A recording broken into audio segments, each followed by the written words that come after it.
Magical thinking, you know, is a slippery slope. Sometimes it's harmless enough, but other times it's quite dangerous. Personally, I'm opposed to that kind of fakery, so I have no reservations at all about exposing these people and their illusions for what they really are. I've investigated the claims of hundreds of psychics. People aren't always happy with my conclusions, but I do have my supporters. In 1986, I was honored with a MacArthur Award. Unfortunately, most of the prize money went into defending myself against a series of libel suits related to one of my earliest and most controversial investigations. The subject was Uri Geller, a young Israeli who claimed to have supernatural powers. His remarkable affinity for metal and his psychic abilities are well documented all over the world. In the early 1970s, Geller became a superstar, the most famous psychic in the world. Okay, just a second, look at me.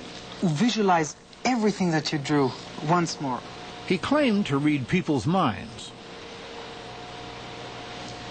I'm gonna show what I got, and if I'm wrong, then I'm wrong, but it really came very strong in. It could be two mountains with a round thing on, or two people. Can I show? Yeah, I'd like to. Am I wrong? You're right. I'm right. Good. That's what I got. Oh, that's... He claimed to bend keys with his mind. I know you're going to think this is a setup, friends, and old Tom has never conned you on anything. This guy is bending this key by rubbing it. It was bent at about a 1 degree angle when you started out, and it's coming up on 45 degrees now and still moving. You're thinking bend, is that what you're doing? Yes, I'm saying bend. You're saying bend, yes. Hard, soft? No, I'm saying bend, bend, bend, and sometimes I say bend, baby, you know, But Geller was best known for his way with spoons. Hold the tip of the spoon very, very gently. Okay. What I'm doing is I'm trying to melt the metal down. Yes, you see, I feel it. It's yes, going. It's getting I can loose. feel it. Yeah. And there's no force at all in my hands. Yes, look what's like happening. this. There's no force at all. Look, the whole, you see it's The becoming whole like thing's plastic. ready to fall off. It's, and touch it here where I'm stroking it. There is absolutely no... That is eerie. I have a wisdom tooth. If you can see, the metal is beginning to crack here. It's breaking. Yeah, you see And what's... he's just Look, doing it's becoming, it's like Look, putty finish it. wax. You see? Look. And keep stroking look at it this. here. Look, you see the... No, don't. You see the crack is becoming bigger. Yep.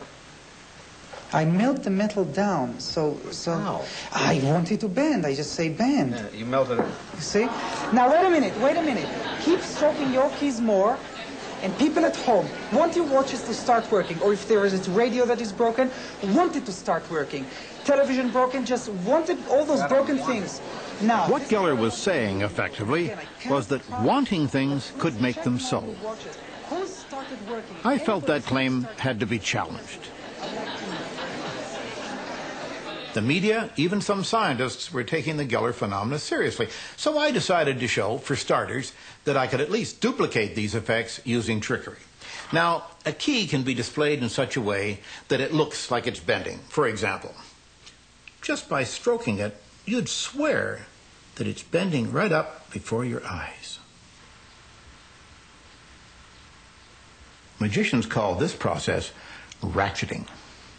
But to do this, the key has to be bent in advance. The hard part, of course, is how to go about bending the key without letting them catch you. Now, there are several ways. I could, for example, take it and press the tip against the top of the table. That would do it.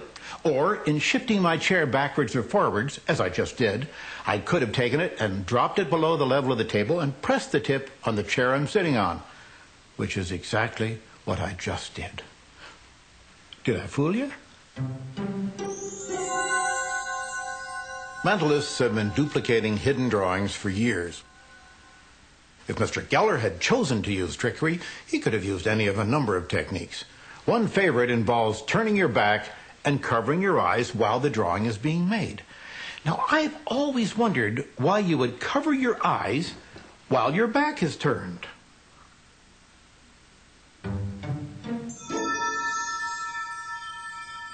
But melting metal is something else again.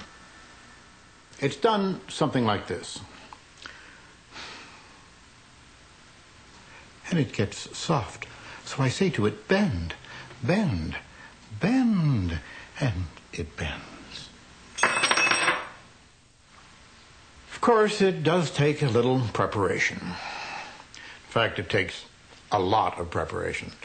Now, this isn't proof positive that other demonstrations aren't the result of supernatural power, but isn't this a more reasonable explanation?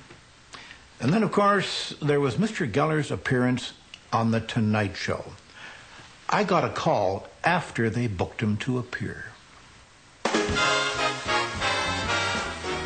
Would you welcome, please, Uri Geller. Johnny had been a magician himself and was skeptical. I was asked to help prevent any trickery. Nice to see you. Thanks. We have only met... This scares me. This scares you? Well, this is we just got some things together here. And I told them to provide their own props and not to let Geller or his people anywhere near them. Also, one of our staff members did some drawings which have been sealed in an envelope, and I'd like you to take your own pace when you feel like you want to try anything. Right. Do you want to try that particular experiment first? When I'll feel free. When Okay? you... Sure. We'll start eliminating the ones that do not have the water. All right, without touching them. He is really suspicious, you know. I'm having a hard time with you. Okay, I don't mean to be, Yuri. I really don't. Just keep looking. Okay, let me rest a little, all right? All right. You know, I'm surprised because before this program, your producer came and he read me at least 40 questions you're going to ask me.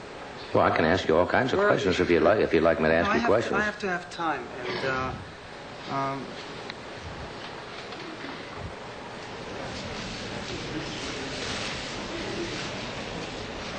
All right, we are back. Uri was telling me you don't feel what, strong tonight? I don't Is that? feel strong.